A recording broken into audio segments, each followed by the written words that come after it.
I really do use a cauldron. Meet some real witches among us. We're your friends. We're your neighbors. We're your teachers.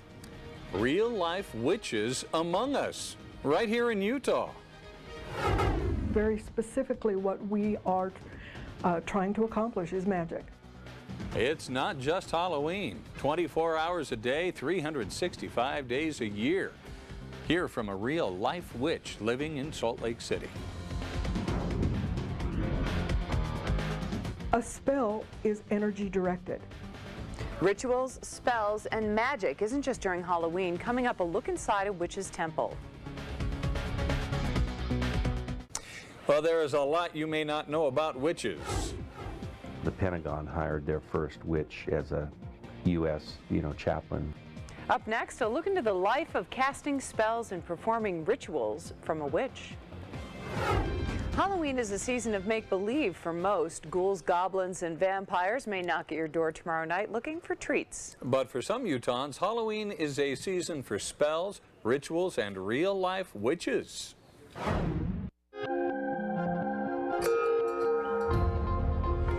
We're your friends. We're your neighbors. We're your teachers. A lot of people who hear the word witch and are immediately bothered, maybe even disgusted. There are witches among us. Living in Salt Lake City has been extremely supportive to the path that I'm following. They gather in public parks and private places. This is our temple for our coven. Witchcraft is a way of life for Rita Morgan. Sometimes it contains fire. I really do use a cauldron, yes. And it's probably my favorite piece in the entire room. The cauldron and other items are used in rituals. Very specifically, what we are trying to accomplish is magic. Magic is altering your fate and having the ability and the means and the courage to do that. Magic includes casting spells. A spell is energy directed. Some are used for healing. You direct your intent toward them to help them recover from their illness, to help them feel better. But there's also room for less traditional ideas. Is it possible to cast a spell on somebody to make them fall in love with you? Yes. Is it a good idea? No. And when it comes to the most controversial question? Do we worship Satan? Absolutely not. I don't. And that's kind of a strong statement to say for every witch. I do not, and my associates do not. In our interview, Rita consistently expressed that not all witches share identical ideals and practices. That kind of religious community is really quite undefined, quite nebulous in terms of its boundaries and its beliefs. Michael Minch is a professor of religious studies at Utah Valley University.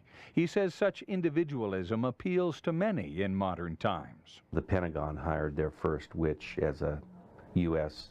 chaplain. But it may also handicap the growth of witchcraft. Budgets and charters and rules. You can't become an institution without institutional elements, He says most major religions have yet to formally acknowledge witchcraft as a significant belief system. But I find it unhelpful and unpeaceable that people would be fearful.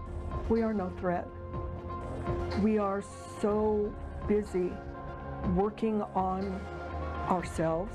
We put our pants on one leg at a time. We're just like everybody else. The exact number of witches in Utah is unknown. Rita tells us there are dozens of covens like hers, but says many witches also practice their craft alone.